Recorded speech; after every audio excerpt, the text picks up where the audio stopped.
काठमांडू से base camp तक का रास्ता कितना है, एक तो ये बताइए। फिर बेस कैंप से आपने कितनी देर में, कितने दिनों में, कितने घंटे में आपने फिर समिट किया और वापस आए? काठमांडू से एक छोटी फ़्लाइट जाती है, एक एयरपोर्ट उसका मेरे जहन से निकल जाता है उसका नाम, वहाँ तक 25 एक दूसरी जगह से आपको पैदल, हाँ, वो पैदल सफ़र कितना है? पैदल सफ़र वहाँ से आगे क्लाइंबर्स के लिए 4 दिन, अच्छा, ट्रैकर्स के लिए 8 दिन, वो आहिस्ता आहिस्ता जाते हैं। तो 4 दिन में हम 4 दिन में हम बेस कैंप पहुँचते हैं।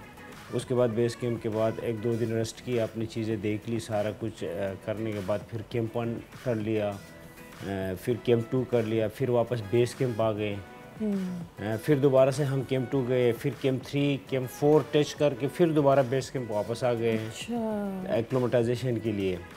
आगे आने के बाद फिर वेदर देख लिया, अपनी चीज़ें ऊपर अगर आप किसी कंपनी के साथ है तो आपकी वो सारी चीज़ें वो कंपनी की ज़िम्मेदारी होती है कि हम 4 तक पहुंचाना है। जैसे हम जैसे लोग हम इस तरह करते हैं, हम खुद करते हैं तो अपना ऑक्सीजन से लेकर हर चीज़ हम हर कैंप पे अपना डिपॉजिट करते हुए आते हैं।